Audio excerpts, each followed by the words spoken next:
Sebagai orang tua, kita ini punya tanggung jawab terhadap Al-Quran. Bukan sekedar untuk diri kita, tetapi juga untuk anak-anak kita. Dalam Jami'us Shaghir diriwayatkan bahwasanya Rasulullah Shallallahu Alaihi Wasallam mengatakan, "Adzibu auladakum ala thalathi khisalin." Ajari anak kalian itu 3 hal. Pertama, hubbi nabikum, cinta kepada nabi kalian. Yang kedua, hubbi ahli baitih, cinta kepada keluarga nabi. Yang ketiga, qiraatil Quran, membaca Al-Quran. Ini tanggung jawab orang tua sebetulnya. Dan para sahabat radhiyallahu taala anhum, mereka mengamalkan ini.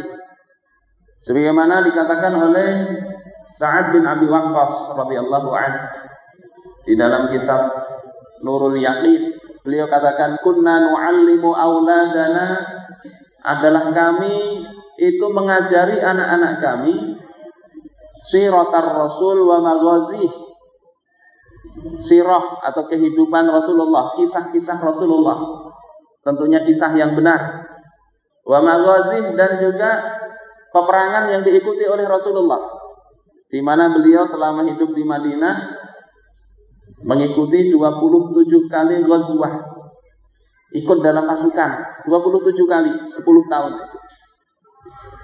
Kami ajarkan itu kepada anak-anak kami, kama nu'allimuhumul Qur'an, sebagaimana kami mengajari mereka Al-Qur'an.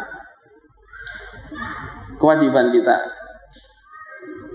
Bapak-bapak dan ibu-ibu sekalian, sudahkah kita ajari anak-anak kita seperti itu atau tidak? Tetapi ketika kita tidak mampu mengajarinya, maka kita sebetulnya masih bisa mewakilkan siapa yang bisa ngajari anak kita itu. Ini tanggung jawab kita. Jangan sampai Anda sarjana, doktor, tapi baca Al-Quran nggak bisa, apalagi kemudian memahami isi kandungannya. Itu musibah bagi keluarga kaum muslimin, musibah. Terus bagaimana mengajari Al-Quran itu? Kita perlu untuk mengkajinya juga. Pelajaran ini perlu disesuaikan juga dengan usia anak kita. Syekh Abu Zahra membagi periode anak itu kan, ada yang pertama level as-sobi, masih bayi, masih anak-anak, usia dari lahir sampai usia 7 tahun. Itu pola pendidikannya berbeda. Yang kedua, fase mumayyiz atau tamyiz, yakni usia 7 sampai 10 tahun. 7 sampai 10 tahun. Bagaimana mengajarinya? Enggak bisa kita samakan semuanya, tidak bisa. Yang ini kalau di dalam psikologi barat disebut dengan fase operasi konkret. Yakni usia 7 tahun sampai 11 tahun kalau dalam psikologi barat. Dalam Islam ini fase mumayyiz. Nah, dalam fase ini sebetulnya yang paling menonjol dan dominan harus diajarkan kepada anak-anak kita selain masalah adab itu adalah mereka saat-saat punya kekuatan di dalam menghafal yang lebih kuat hafalannya, sehingga usia-usia seperti itulah fokus sebetulnya menghafal Al-Quran bisa. Usia-usia itu, usia-usia SD menghafal Al-Quran. Sehingga banyak dulu para ulama setelah lulus SD itu selesai hafalan Al-Quran mereka. Tapi problem kita memang bukan orang Arab yang berbahasa Arab, sehingga agak susah menghafalnya. Kemudian masuk pada tahap kedua, itu adalah tahap, kalau dalam bahasa Arabnya itu fase murahid. Orang barat katakan masa puber. Usia 11 sampai 14 tahun. 10 sampai 14 tahun kalau dalam Islam. Ini kalau dalam psikologi barat disebut dengan fase operasi formal. Saat anak-anak itu sudah mulai terbuka pikirannya, nalarnya sudah mulai muncul. Sehingga kalau anak-anak kita masuk usia seperti itu, usia-usia SMP itu, maka hendaknya sudah harus dilatih mereka itu menalar.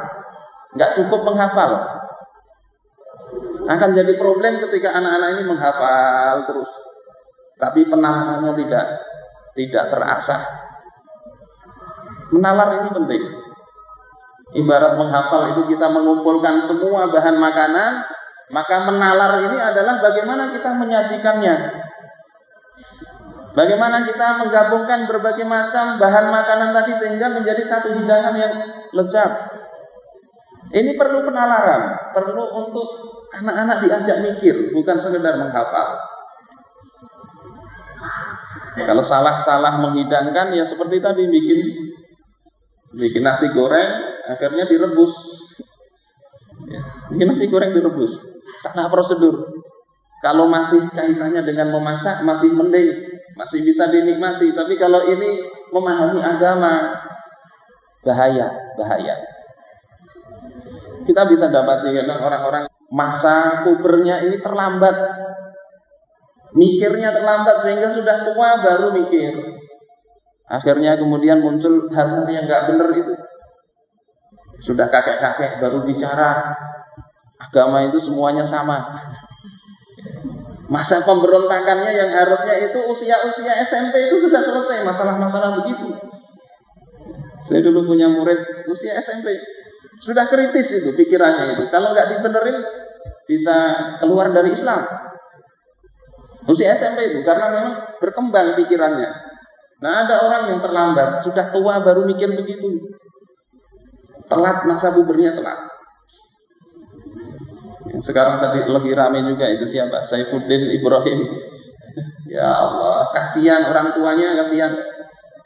Kenapa baru usia seperti itu baru muncul pikiran begitu? Kalau usia-usia SMP belajar diselesaikan. Ini penalaran ini penting. Suatu ketika Imam Asy-Syafi'i beliau ditanya bagaimana hukum membunuh zulbur. Zulbur itu tawon yang menyengat oleh orang yang berihram.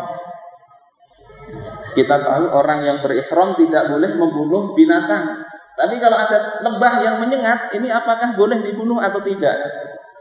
Bagaimana? Ada nggak dalilnya dalam Al-Quran? Sekarang kan orang seperti itu kan, ada apa-apa. Oh itu nggak ada dalam Al-Quran. Allah nggak ada dalam Al-Quran. Apalagi itu sholat 5 waktu nggak ada dalam Al-Quran. Semuanya seolah-olah mencari nas secara tekstual. Ini orang-orang yang terlambat tadi masa pubernya tadi harusnya mikir itu sudah selesai saat usia murahik tadi. Imam Asy-Syafi'i kemudian mengatakan ada dalam Al-Quran itu dalil untuk menghukumi orang membunuh tawon penyengat itu. Apa? Dalilnya beliau katakan wa ma atakumur rasulu fakhudhuhu wa ma nahakum anhu fantahu. Apa yang Rasul berikan terima, apa yang Rasul larang tinggalkan. Apa hubungannya dengan tawon juga? Dalilnya itu satu. Kemudian Rasulullah SAW mengatakan ikuti 2 orang setelahku, yakni Abu Bakar dan Umar. 2. Masih belum ketemu tawonnya di mana. Kemudian beliau menyampaikan riwayat bahwasanya Umar bin Khattab itu menyuruh orang yang berihram untuk membunuh tawon. Selesai masalah. Jadi pertama Al-Qur'annya dapat, Al-Qur'an merujuk kepada As-Sunnah, As-Sunnah merujuk kepada perbuatan Umar bin Khattab radhiyallahu taala. Ini kalau di dalam bab logika itu masuk silogisme, hipotetik, teorinya begitu. Tapi itu oleh Imam Asy-Syafi'i walaupun tanpa tahu nama teorinya beliau praktekkan. Dan banyak kisah-kisah yang lain yang para ulama dulu itu usia belasan tahun itu sudah mulai mikir menghubungkan satu kejadian dengan kejadian yang lain, satu ayat dengan ayat yang lain. Mudah-mudahan kita semuanya bisa mendidik anak-anak kita, mewakilkannya kepada orang-orang yang memang mampu mendidiknya dengan baik, sehingga anak-anak kita menjadi generasi yang memahami kitabullah lebih baik daripada kita bapak-bapaknya ini. Mudah-mudahan bermanfaat. Hadanallahu wa iyyakum ajma'in. Wa minkum. Wassalamualaikum warahmatullahi wabarakatuh.